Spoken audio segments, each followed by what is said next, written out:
जो BS4 के माध्यम से जन जागरण का जो अभियान चलाया गया, उसके लिए आपको सबको बहुत बहुत धन्यवाद देती हूँ। आप सब लोग बधाई के पात्र हैं।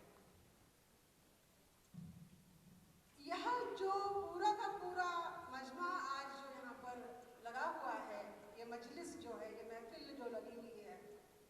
वो देश के हुक्मरान लोगों को और साथ में देश की पूरी जनता को ये बता देने का वक्त है कि अभी संसद में, विधानसभा में गोलवालकर, हेगड़े और सावरकर की संतान नहीं बैठेगी। संविधान चलाने वाले बिरसा फुले अंबेडकर, पेरियार की संतान बैठेगी। वहां पर गांधी और नेहरू की संतान नहीं बैठेगी। वहां पर सावित्री माई, रमाबाई, अंबेडकर की संतानें बैठेंगी। साथियों, आपको ये आज का दिन जो हमारे लिए बहुत हर्ष का दिन है, एक मुकाम पे हम लोग आके पहुंचे हैं और साथ ही में हम देख रहे हैं कि जहां पर हम अपने आप को इस तरह से आरूढ़ करने के लिए प्रगतिशील है, हमारे सामने चुनौतियों के नाम से, हाँ, कल ही आपने पढ़ा होगा, देख रहे होंगे आप कि मेरे आदिवासी भाई, 10 लाख आदिवासी भाइयों को, मेरे लोगों को बेदखल किया जा रहा है उनकी जमीनों से। और ये सिर्फ 10 लाख आदिवासियों का मामला नहीं है, ये 50 लाख आदिवासियों का मामला है, ये 50 लाख मूल निवासियों का मामला है। और ये मामला मूल निवासियों की पूरी ताकत का मामला है, जो हमारी ताकत इस देश में ये उपनिवेश बना के इन लोगों ने रखा है। ये कल को जाके हमको हमारी जमीन से ही बेदखल करने की जो ये साजिश है, ये वो मामला है। हमारे सामने चुनौतियों के नाम पे ये आया है कि सवर्ण आरक्षण के माध्यम से गरीब बोल के, गरीब कह के उन लोगों को आरक्षण दिया जा रहा है जिन्होंने न कभी मांगा, जिन्होंने न कोई आंदोलन चलाया, जिन्होंने, जो इनको आरक्षण मिलना था, जिनके लिए प्रतिनिधित्व का संविधान में इतना बड़ा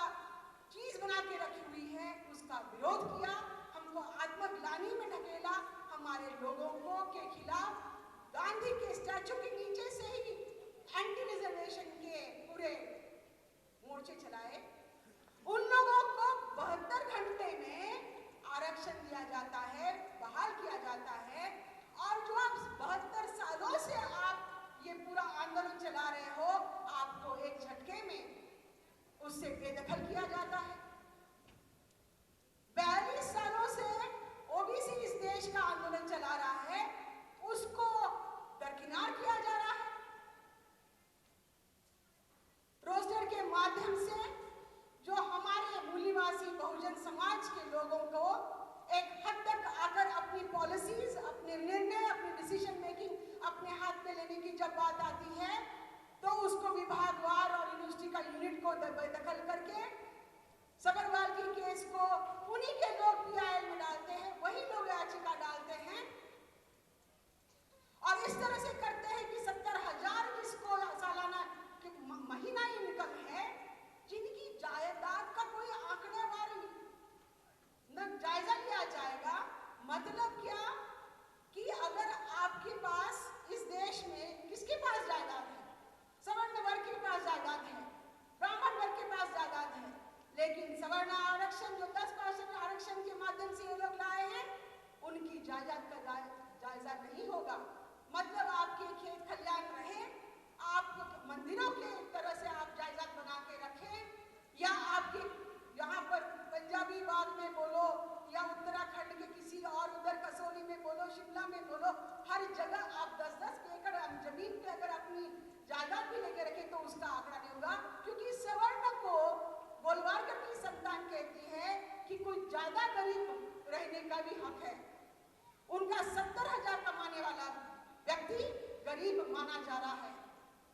तो गरीब के नाम से, तो कभी महिला आरक्षण के नाम से जो हमारे साथ, इस पूरे समाज के साथ षड्यंत्र और साजिशें घट रही है,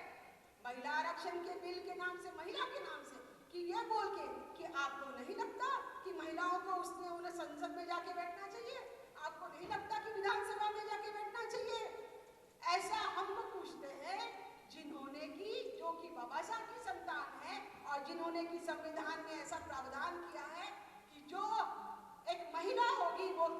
उच्चतम कोटि तक पहुंच के जाकर रहने के लिए उसका प्रावधान बना के रखा है, चाहे वो हिंदू कोड बिल के माध्यम से हो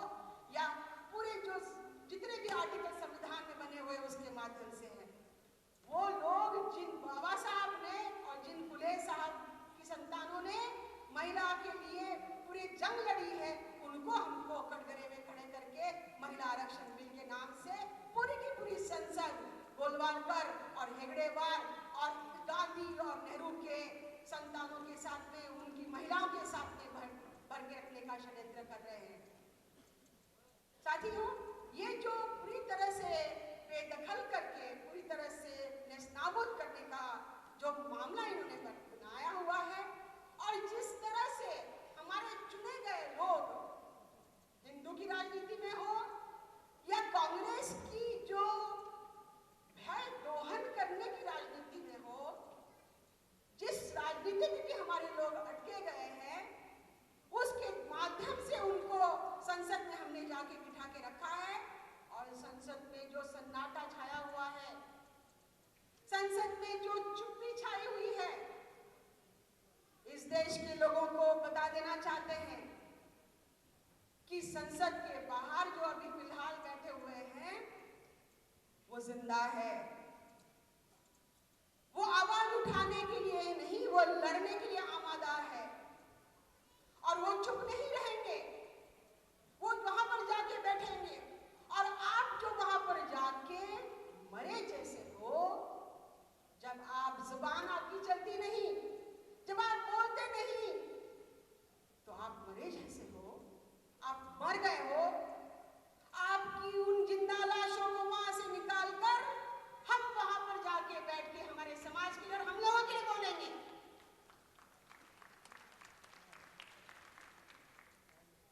ये वो देश है जहां पर बहुजन समाज के एससी, एसटी, ओबीसी के लोग सीमा के अंदर मारे जा रहे हैं, सीमा पर मारे जा रहे हैं और सीमा के बाहर मारे जा रहे हैं। बेरोजगारी इतनी बड़ी है कि उनको सैनिक बनना पड़ता है। और यहाँ पर जब मोदी सरकार की हारने की बात आती है तो वहां पर आतंकवाद का हमला होता है। और मिस्टर माननीय मोदी जी अगले 10 दिन तक मातम मनाने के बजाय, उसकी तहकीकात करने के बजाय शूटिंग करते रहते हैं, बाहर के देशों में घूम रहे हैं, मजमे लगा रहे हैं, पॉलिटिकल पार्टी के लिए वहां पर जाके कैंपेनिंग कर रहे हैं। मरने वाला हमारा भाई है, मरने वाले हमारे पिता, हमारे बेटे हैं। पीपीआई जब आएगी तब यहां पर जो जेलों में सड़ रहे हैं, जो नक्सल बन के आतंकवादी माने जा रहे हैं, वो जेलों में नहीं होंगे, वो आतंकवादी नहीं माने जाएंगे, वह होंगे यूनिवर्सिटीज के अंदर होंगे, वो IIM IIT में पढ़ते होंगे, वो स्कूलों में रहेंगे, वो किताबों के साथ रहेंगे, कलम उनके हाथ में होगी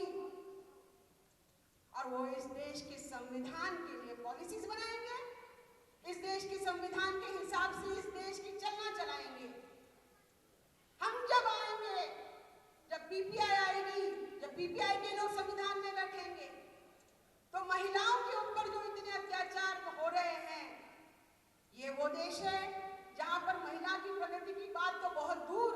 उसको अत्याचारों में से निकालने की ही बात नहीं हो रही है, वो वहीं पर धंसी हुई है। तब महिला होगी, आज गिनी चुनी महिलाएं यहाँ पर घूम रही है,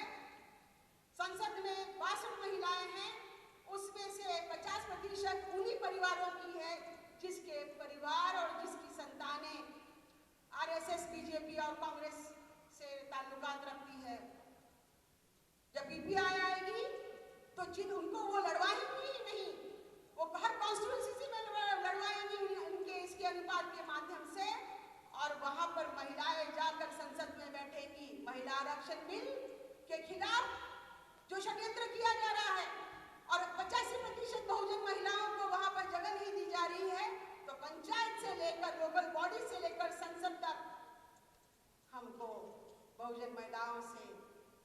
भरना होगा, और हम देखेंगे कि वो भरेंगे। साथियों,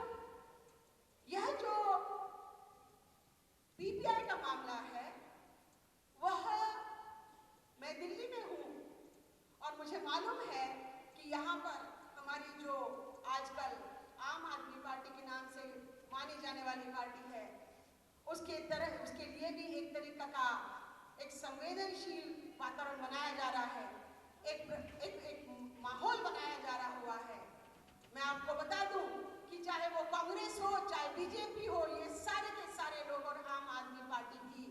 वो आज आपके लिए शिक्षा के माध्यम से, मेरे मूल निवासी बहुजन समाज के कई भाई लोग इसमें हैं कि वो शिक्षा के माध्यम से जो काम करने वाले कर रहे हैं, वो शायद हमारे हक में है। लेकिन मैं बता दूं कि ये वही लोग हैं जिन्होंने यूथ फॉर इक्वालिटी के नाम से अभी हाल ही याचिका दायर की है। कल ही मैं एक मीटिंग में थी जहां पर कि जस्टिस ईश्वर यानी ने ये बताया, हमारे साथ गुफ्तगू करते वक्त बताया कि यूथ फॉर इक्वालिटी जो कि आम आदमी पार्टी का संगठन रहा है, उन्होंने ही याचिका दायर की है। याचिका दायर करने वाले वो, कोर्ट में बैठने वाले वो, कोर्ट के बाहर बैठ के निर्णय देने वाले वो, यूजीसी में बैठने वाले वो, शर्मा शुक्ला पंडित, ये जो सारा का सारा मामला चला रखा है, यह वह समय आ गया है कि अगर संसद के अंदर के लोग जो हमारे मूल निवासी बहुजन समाज के हमारे गद्दार लोग अगर चुप हैं, तो हम लोग वह चीज को वो आवाज बंद नहीं होने देंगे। जाते जाते मैं सिर्फ इतना कह जाऊंगी कि हमारे लोग जिनको लगता है कि क्या हम में वो ताकत है, हमारे लोग जो सोचते हैं कि क्या हम में वो काबिलियत है, तो मैं उनसे भी पूछना चाहूंगी, हुक्मरान जो है उनसे भी कहना चाहूंगी कि हुक्मरानों से कि आप में क्या है, आपकी सीरत में क्या है, आपकी सूरत में क्या है जो हम में नहीं है। हम में वो तर्क है जो महफिल में